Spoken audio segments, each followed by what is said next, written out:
Assalamualaikum warahmatullahi wabarakatuh.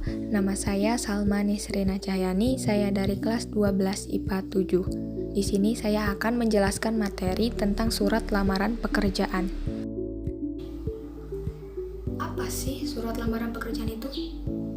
Surat lamaran pekerjaan adalah suatu surat yang ditulis oleh seseorang yang akan ditunjukkan kepada perusahaan, instansi, ataupun pejabat yang bisa memberikan pekerjaan ataupun jabatan kepadanya.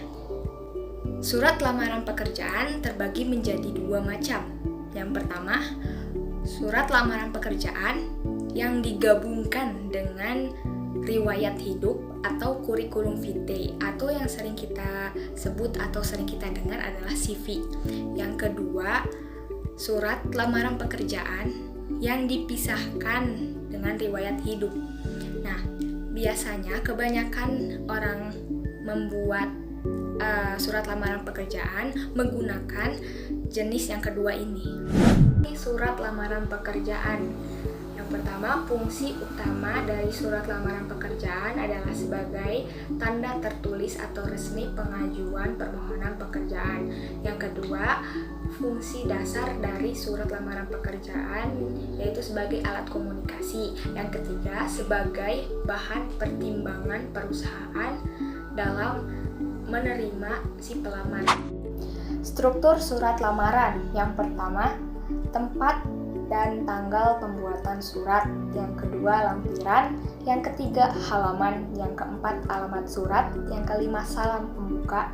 Yang keenam, alinea pembuka. Yang ketujuh, alinea isi. Yang kedelapan, alinea penutup. Yang kesembilan, salam penutup. Dan yang kesepuluh, tanda tangan serta nama terang. Selanjutnya ada unsur-unsur surat lamaran pekerjaan. Yang pertama adalah kepala surat. Yang kedua, tempat dan tanggal pembuatan surat. Yang ketiga, salam pembuka. Yang keempat, pembuka surat. Yang kelima, tujuan surat lamaran. Yang keenam, lampiran persyaratan yang ditentukan. Yang ketujuh, penutup surat. Yang kedelapan, tanda tangan dan nama jelas pelamar. Selanjutnya adalah unsur kebahasaan surat lamaran pekerjaan. Yang pertama, bahasa surat adalah bahasa yang baik dan benar. Yang kedua, bahasa surat menggunakan kata-kata yang sopan. Yang ketiga, bahasa surat berisi kata pengantar yang jelas, padat, informatif, dan tepat sasaran. Yang keempat, bahasa surat tampak dari tulisan yang rapi, bersih, mudah dibaca sesuai dengan kaidah ejaan. Yang kelima, melengkapi bagian-bagian surat dengan norma bahasa surat. Hal-hal yang harus dicantumkan dalam surat lamaran pekerjaan, yang pertama menyebutkan suatu sumber lamaran. Yang kedua, identifikasi diri yang lengkap dari pelamar meliputi nama, tempat tanggal lahir, alamat lengkap, dan lain-lain. Nah, identifikasi ini dapat memudahkan pihak perusahaan dalam menghubungi pelamar. Yang ketiga, posisi yang dihendaki. Yang keempat, riwayat pendidikan. Yang kelima, riwayat pekerjaan.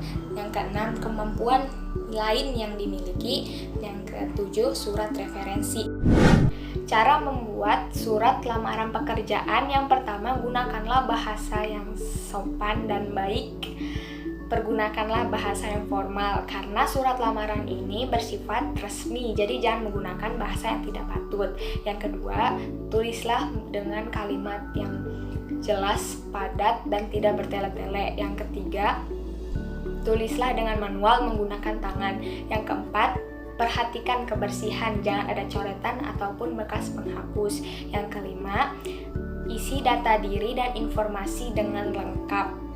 Lampirkan dokumen-dokumen pendukung sebagai persyaratan. Yang terakhir, jika mempunyai sertifikat, lampirkan, itu akan menjadi nilai plus.